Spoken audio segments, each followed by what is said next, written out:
बनने वाले हैं हमारे किचन में स्प्रिंग रोल वाले समोसे। दोस्तों देखने में इतने क्यूट लगते हैं और ये खाने में बहुत ज्यादा स्वादिष्ट है। एक बार आपने बना के खा लिया ना तो आप बार बार ऐसे खाना चाहेंगे। और बच्चे बड़े तो पूछो मत, एक तो इसका डिजाइन ऐसा है कि हर कोई बना लेगा। सच में बोले दोस्तों तो मैंने इस डिजाइन को फर्स्ट बार बनाया है और इसको मैंने अंदर इसका जो स्टफिंग भरा है वो बिल्कुल मैंने समोसा वाला भरा है। तो यकीन मानो एक बार आप इस चैनल को फटाफट सब्सक्राइब करो और जल्दी से बेल आइकन दबा दो ताकि हमारे सारे नए नए वीडियोस आप पर आते रहें। तो राम राम दोस्तों, मैं हूं दिव्य फूड चैनल में आप सभी का स्वागत है। आई होप आप सब अच्छे और खुश रहें, हमेशा निरोगी रहें। दोस्तों आइए आपको फटाफट रेसिपी दिखा देते हैं। तो दोस्तों मैंने यहाँ पे ले लिया 250 ग्राम मैदा। तो मैंने यहाँ पे 250 ग्राम ही मैदा लिया है और आधी चम्मच मैंने अजवाइन ले लिया। इसको मैंने हाथों से अच्छे से मसल के ऐड कर दिया। स्वाद अनुसार मैंने नमक ले लिया, इसको भी अच्छे से थोड़ा सा डाल देते हैं। और यहाँ पे हम 4 से 5 मैंने चम्मच तेल ले लिया है। तेल तो इतना रखना है कि जिससे इसका मोहन अच्छा बन जाए और मुट्ठियां बंधने लगे, तब आप समझ जाइएगा कि अब ये पूरी तरह से रेडी हो चुका है। दोस्तों तो हम इसको अच्छे से हाथों से मसल के इसको रेडी कर लिए। तो अब ये पूरी तरह से तैयार है। तो अब इसमें हमें थोड़ा थोड़ा सा बिल्कुल पानी डाल के इसका हमें अच्छा सा टाइट सा डो तैयार करना है। एक चीज का यहाँ पे पूरी तरह से ध्यान रखिएगा, डो बिल्कुल भी गीला नहीं होना चाहिए। आप इसको आराम से हार्ड लगा के आराम से इसे 15 से 20 मिनट के लिए, आधे घंटे के लिए इसे छोड़ दीजिएगा। तब तक हम बाकी की तैयारियां कर लेते हैं। तो हमने यहाँ पे डाल दिया साबुत 1-1.5 चम्मच हमने धनिया और 1 चम्मच हमने डाला सौंफ, 1 चम्मच हमने डाला जीरा। इसको हम थोड़ा अच्छे से रोस्ट कर लेते हैं। दोस्तों तो बस हमें इसे थोड़ा सा रोस्ट ही करना है, इसे में ज्यादा ना जलाना है ना पकाना है, बस हल्का थोड़ा सा भुनना ही है। तो हम इसको भून के रेडी कर लिए। अब हम इसको पीस के रेडी कर लेते हैं। बाकी की तैयारियां इधर कर लेते हैं। तो तवे पे हमने डाल दिया तेल हमने थोड़ा ही डाला है, 2-3 चम्मच। यहाँ पे हमने बारीक कटे हुए प्याज भी ऐड कर दिया और लहसुन और अदरक का पेस्ट भी हमने ऐड कर दिया है। दोस्तों और जो हमारा मसाला पीसा हुआ था हमने उसको अदरक पीसा था। दोस्तों पूरी तरह से हमने स्मूथ पीसा नहीं है।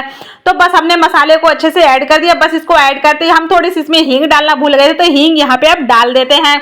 मसाला यहाँ पे ऐड कर देते हैं, हल्दी पाउडर, थोड़ी सी तीखी मिर्ची ऐड कर देते हैं। दोस्तों तो अब बस हम इसे थोड़ा सा हल्का सा 2-5 सेकंड के लिए इसको हल्का सा भुनेंगे। 4 सेकंड में ये भुन के रेडी हो जाएगा। और यहाँ पे अब हम डाल देते हैं आलू जो हमारे पास है।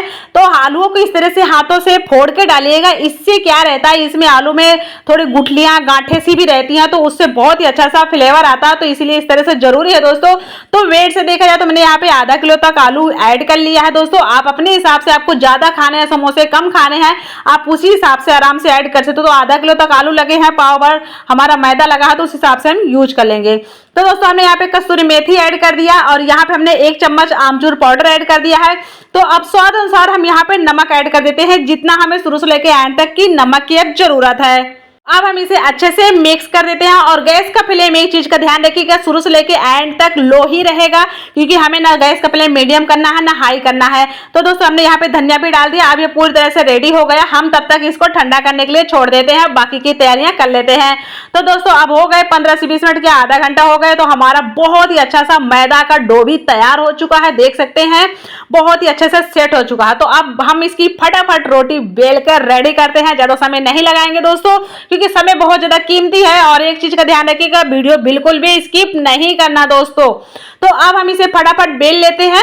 आप चाहे तो इसको और भी पतला बेल सकते हैं, चाहे तो और भी मोटा बेल सकते हैं। तो दोस्तों जैसे हम पापड़ी बनाते हैं तो हमने इसको बिल्कुल उतना ही पतला बेला है, ज्यादा पतला भी नहीं बेला और ज्यादा मोटा भी नहीं बेला मतलब। तो दोस्तों बस हमने इसको अच्छे से बेल लिया चारों तरफ से। और अब हम फटाफट आगे की तैयारियां कर लेते हैं। तो चक्कू लिए, चक्कू से इस तरह से हमें यहाँ पे कट लगाने हैं। तो दोस्तों मैंने यहाँ पे वीडियो नहीं स्किप किया और स्किप भी किया है, तो जहां जरूरत नहीं थी वहीं पे स्किप किया, ताकि आपको अच्छे से देखने को और सीखने को मिले। तो दोस्तों इस तरह से हमने रोल बनाया जो मुट्ठी से बांध के और रख दिया। अब हम चारों तरफ से पानी लगा के इसको अच्छे से कवर करेंगे, इससे बिल्कुल भी नहीं निकलेगा अंदर का स्टफिंग। दोस्तों तो इस तरह से हम चारों तरफ लगा लेते हैं अच्छे से। तो दोस्तों यहाँ पे अच्छे से दिखाना बहुत जरूरी था। तो फिर इस तरह से हम साइड से इसको कवर कर देंगे। इससे क्या होगा, साइड से भी बिल्कुल भी नहीं निकलेगा। और चाहे तो आप ये साइड से हुआ तो यहाँ भी आप पानी लगा सकते हैं। दोस्तों यहाँ भी साइड में लगा सकते हैं, इससे और भी अच्छे से रिकवर हो जाएगा।